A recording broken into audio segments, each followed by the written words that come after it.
Libra, alamin natin yung ganap sa inyo sa kalating buwan ng January. Ito ay sa January 1 hanggang January 15. Kalating buwan ng January. Ayan. Ito po ay general reading at hindi po ito personal reading, guys. Umpisahan na po natin. Ganap kay Libra sa kalating buwan ng January. Ganap kay Libra sa kalating buwan ng January. Ganap kay Libra sa kalating buwan ng January.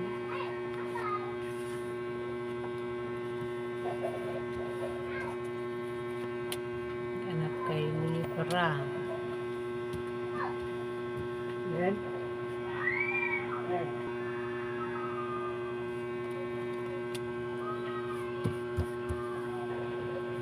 Ganap kay Libra sa kalating buwan ng January.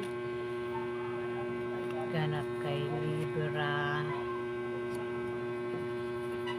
Ganap kay Libra sa kalating buwan ng January.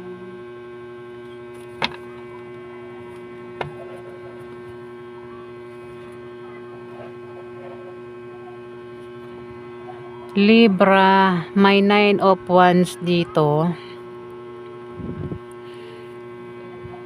Wala meaning ang 9 of Wands na nakabaliktad, upright natin, Libra, maaring may umatake sa inyo sa kalating buwan ng January.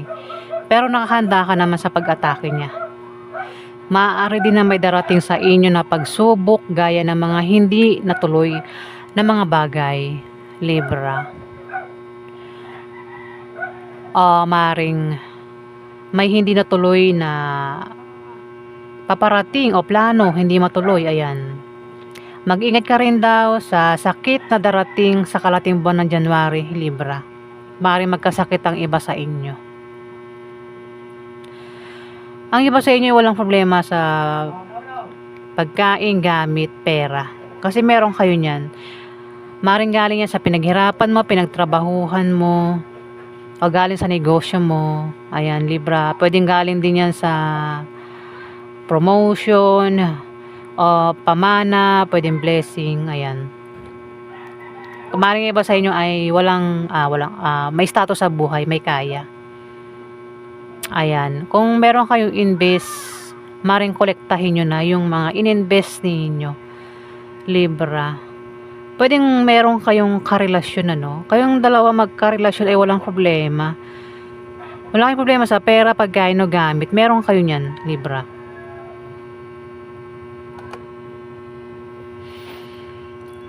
May 8 of Pentacles dito. Nakabaliktad nga lang.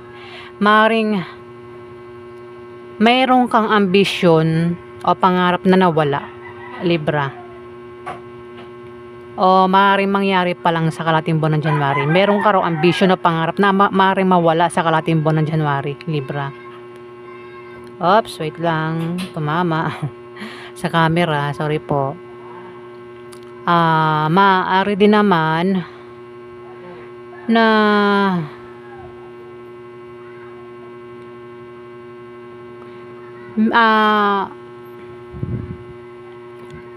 maring tamarin ka sa trabaho mo, Libra. Kung meron kang trabaho, ayan, maring tamarin ka sa trabaho mo o kung naman yung ginagawa mo sa kalating buwan ng January.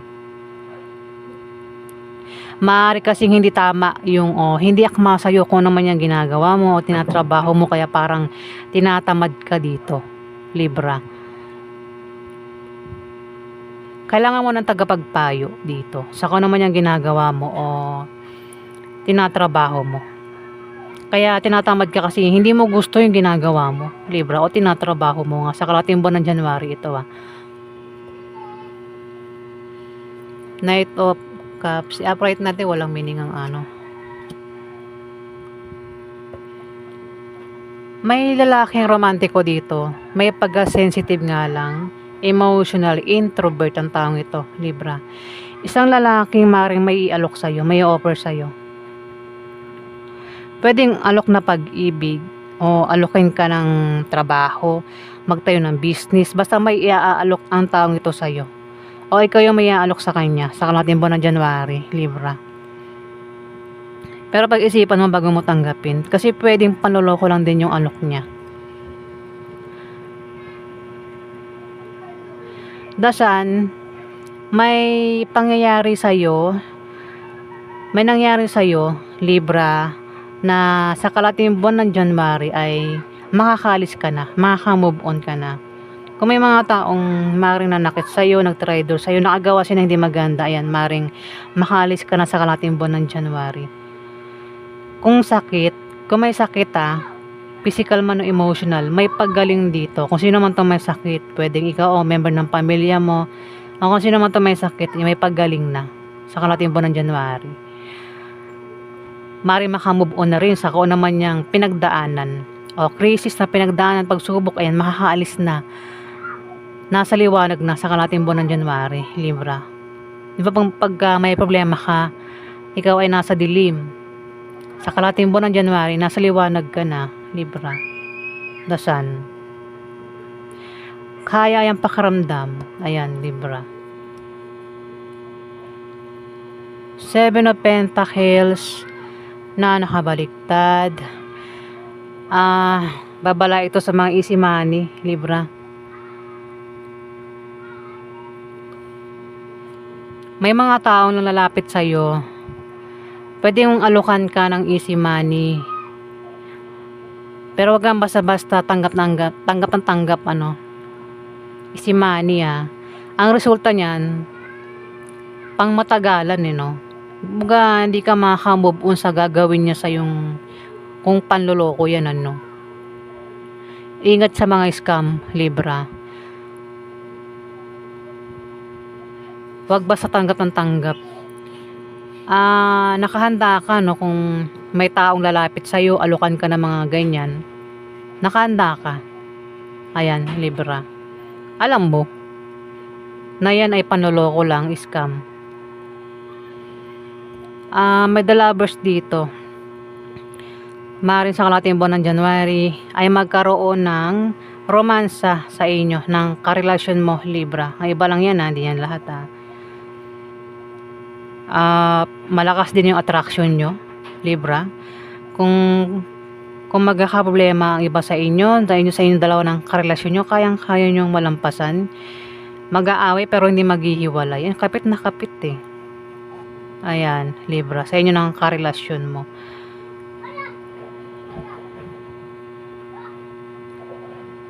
Upright natin ito, wala itong reverse. May tao dito, Libra, ang mahusay sa buhay. Bata pa lang ito, sanay na magtrabaho hanggang sa ngayon. Pwede ikaw yan, Libra. Kung hindi ikaw yan, may kilala kang ganyan. Sanay sa trabaho at mukhang magiging busy sa trabaho niya sa kalahating buwan ng January. Maaari din na ang taong ito ay may iniisip na solusyon sa kaperahan. Sinosolve na problema, kasama niyang klaseng problema, basta may nag-isip ito, sinosolve niya kung ano man yung sinosolve niya rito na problema. Pwede problema sa pera, sa pamilya, sa love life, ayan, nagsosolve ito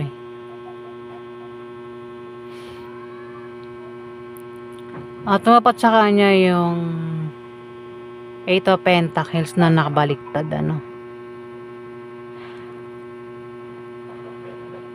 ambition na hindi nangyari o maring tinatamad yung tinatamad kasi hindi akma dito meron ka raw mabilisang pagdidesisyonan sa kalahating buwan ng January. Kung di man ikaw yung may tao rito ang mabilis magdidesisyon, maaari din na may maantala. Pwedeng may maantala na offer dito, Libra. Kasi may mag-o-offer nga pero pwedeng maantala yun. O may mga grupo ng tao mag-aaway sa kalahating buwan ng January, Libra. Kung meron kang grupo dyan, online man o sa lugar nyo, pwede mag-away-away yung grupo nyo, Libra. May nakabaliktad na 6 of Wands, Meron siyang meaning ano. Maring utang. May umutang ba na hindi pa rin nabayaran? Maaaring sa kalating buwan ng January, makabayad na sa utang. Ayan, Libra. Hindi yan lahat ah. Yung iba lang. Utang na hindi mabayad-bayaran. Pero maaaring sa kalating buwan ng January, mabayaran na. O baka takasan mo na lang yan ano. O makalimutan na kasi dasan eh. Ayan, Libra. Kaya po yung ganap sa inyo sa kalating buwan ng January.